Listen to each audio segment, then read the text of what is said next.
اچھا، اگلا سوال جو ہے یہ بڑی حساس نوعیت کا ہے، وہ یہ کہ پچھلے دنوں یہ معاملہ بھی بڑا ان ٹرینڈ رہا ہے کہ حضرت عائشہ کی شادی کو لے کر بہت زیادہ سوال کیے جا رہے ہیں، اس میں کچھ گستاخیاں بھی ہیں اور کچھ اس طرح کی چیزیں بھی ہیں. تو یہ چیز میں سمجھنا چاہ رہا ہوں کہ حضرت عائشہ کی شادی میں کیونکہ ان کی تھوڑا سا ایج ڈفرنس تھا اور اس طرح کی جو چیزیں موجود تھی، اس میں تھوڑی سی جو ہے نا وہ رہنمائی کریں.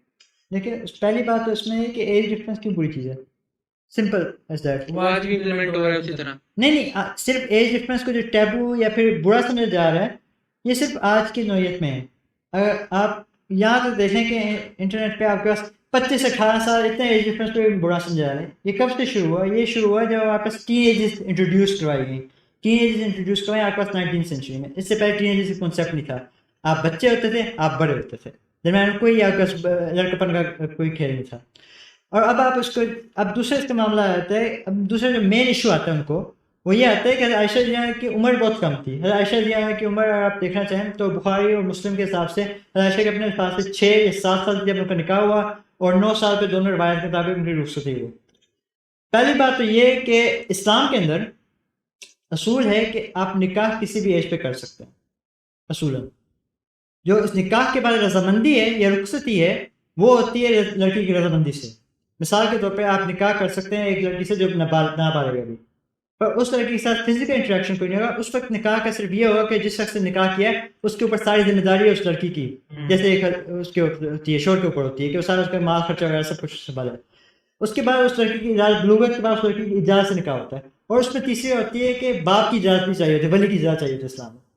اب ایک لڑکی اگر اپنی مرضی سے اپنے باپ کی مرضی سے شادی کرے اور اس شادی میں اس کو کوئی ایشو بھی نہ ہو، اور حضرت عائشہ رضی اللہ عنہا کے مطابق تو آتا ہے حضرت صلی اللہ علیہ وسلم کی سب سے زیادہ پسندیدہ بیوی تھی حضرت خدیجہ کے بعد، اس میں ایشو بھی نہ ہو، اور حضرت محمد صلی اللہ علیہ وسلم پاک کے بعد حضرت عائشہ رضی اللہ عنہا نے کوئی نہیں کیا کہ آپ یہ کہہ سکتے ہیں وہ وکٹم تھی اس ٹائم تو پاک کے بعد ان کو بولنا چاہیے. جب ان کے پاس ایک فالوئنگ بھی تھی، ان کے پاس باقاعدہ کافی تعداد لشکر بھی تھا، کافی پاور اسٹرانگ وومن تھی ایک مسلم ہسٹری میں. اور نبی کریم کی اور حضرت عائشہ کی شادی کی تو مثالیں، مطلب ایک میرڈ لائف جو تھی ان کی تو مثالیں بھی ہمیں ملتی ہیں. جیسے وہ جو نیزہ بازی کی مشقیں نبی کریم صلی اللہ علیہ وسلم کو دکھایا کرتے تھے اپنی موڑ میں.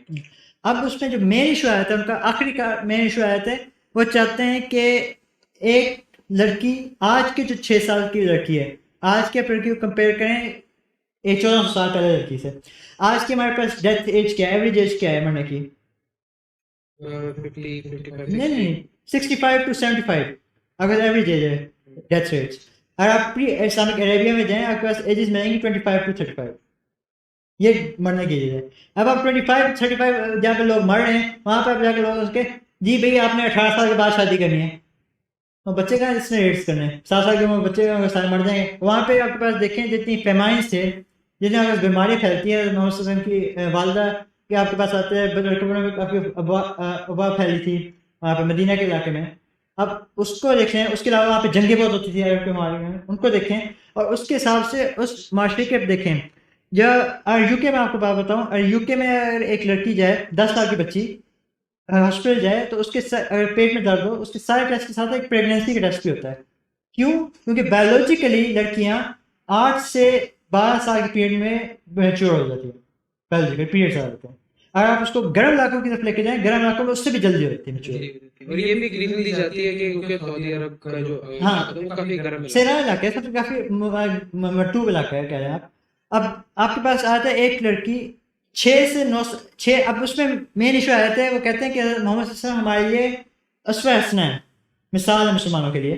تو اگر محمد صلی اللہ علیہ وسلم 6 سال کی عمر سے لڑکی ہنس شادی کی تو آپ لوگ بھی کریں 6 سال کی عمر سے. اس میں جو مثال ہے نا وہ غلط لی ہے. جو اس میں مثال ہے ہمارے لیے وہ یہ ہے کہ اگر آپ نے ایک نابالغ لڑکی سے شادی کی، پہلی بات یہ کہ حضرت صلی اللہ علیہ وسلم رکے کیوں 3 سال؟